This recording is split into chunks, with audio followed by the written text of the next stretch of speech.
Sorry for that interruption there by the phone. My sister called wanting to know where my mom was.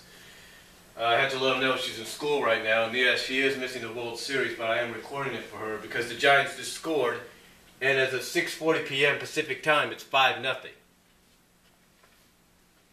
But anyway, what was it? Oh yeah, the fights, the battles. And you know what, maybe it was pretty good that she did this, because knowing myself, I might have gone over the 15-minute deal and I had to start all over. So, continuing on in the head category, and this is, I'll just start with the battliness. And I quote Dan Drazen's review point on it. There are a number of battles going on in this installment, namely Snively versus Eggman and Khan versus Sally. The latter doesn't really move the story along except when one of them conks. Not a good reason to have a fight if you ask me. And the comedy team of Obot and Qbot are just taking up space at this point. It's brought home by the fact that Ian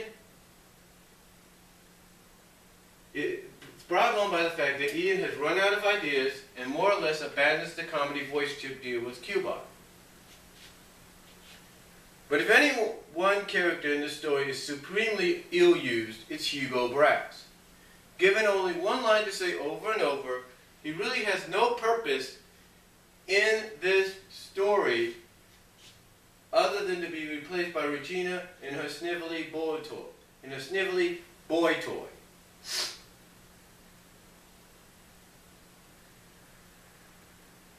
Okay, I'm sorry, I'm watching the game a little bit here. If there was even a remote possibility that there was some light behind his eyepiece, the character would mean something. But that seems nowhere close to Ian's intentions. As it stands, Brass is literally a prop, something that can be moved around like a stick of furniture.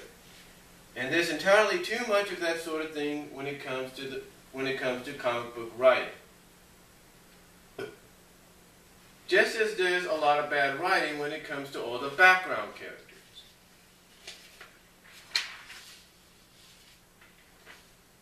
Doesn't matter if they're from the Dragon Kingdom, Station Square, or the suburbs of New Metropolis.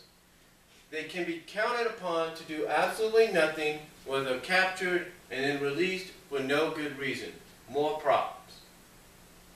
So at the end of a 4-issue arc, which would have been better off as a 3-issue arc without all the foolfar involving Hope,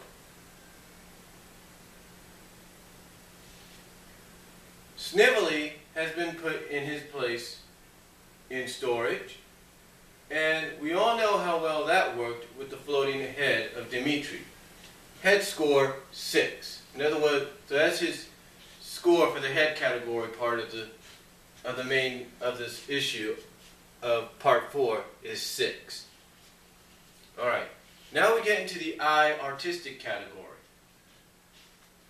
What? And this is what he said. This is what he says before giving that score. This is what he says, and I quote, about the eye artistic category. What am I missing about Ian Khan with the black hair with white temples? It's a distinctive enough look, which I swear I've seen before, but I'm drawing a blank here. Unfortunately, it's about the only memorable thing visually in this story. Okay, except for the final shot of Snively on the glass. I score, artistic score for that category, 7. Now we get into the heart category, the heart category of the story. In other words, where the heart can be or should be in the story. And I quote, this is what this is what Dan Drazen says about the heart category.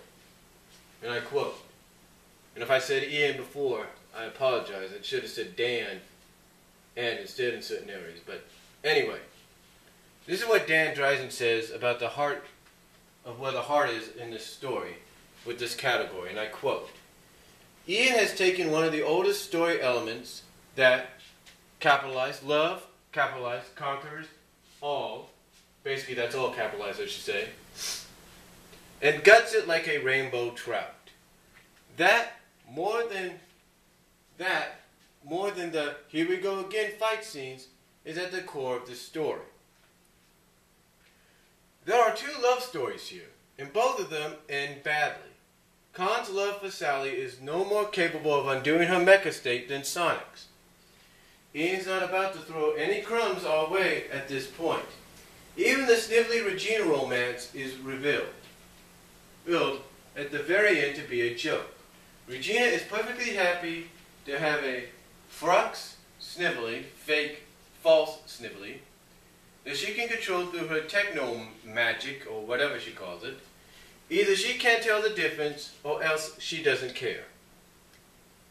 It used to be that with love as the story element, you could count on it working for the good guys and supplying a somewhat satisfying finale. From quote-unquote Beauty and the Beast, Disney version, to Shrek from DreamWorks, to quote-unquote Shrek from DreamWorks. Love meant something in a story. Not here. Not now. To Eggman, it's all about manipulation and weakness. No feel-good ending here. Nothing to see. Move along. Score for the heart category, for the heart portion of the story. Score for the heart category, 2. So overall, out of a possible score of 30, you get a 15 out of 30 when it comes to this. So when you think about it, you get a 15 out of 30. Think this way, yeah, you get a 15 out of 30, which basically means you get a D at the most, which isn't good.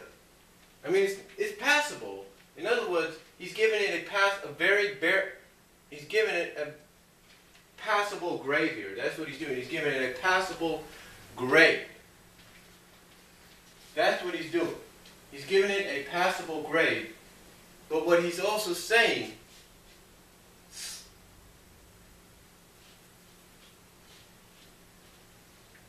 is that Ian, what he's trying to point out is Ian can do better with his stories. But he's giving it a passable grade of at least a D, if you think about it. A D. In other words, 15 out of 30 being a D. Now, when you combine that with the scoring of 30 out of 60,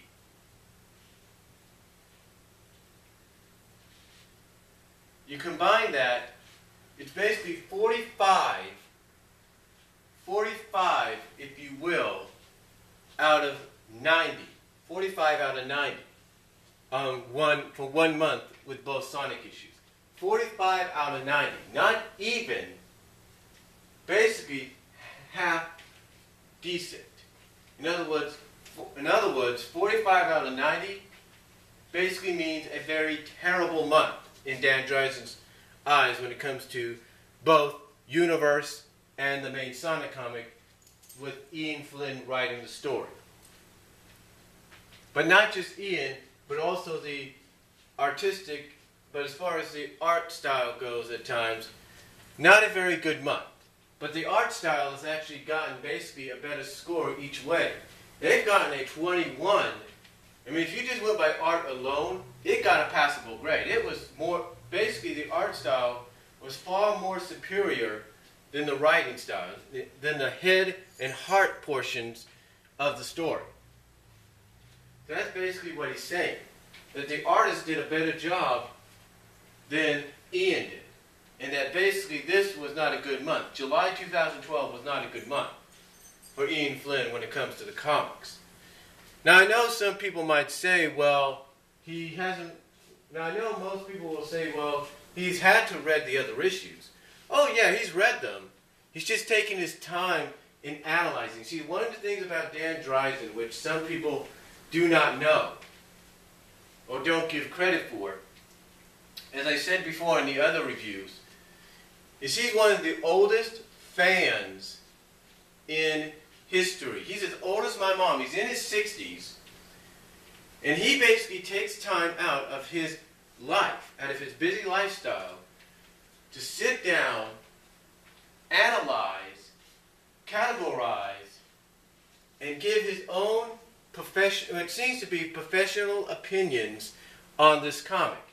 And he basically rates this comic, he scores this comic by the categories that you would rate maybe a movie, or a play, or a television show,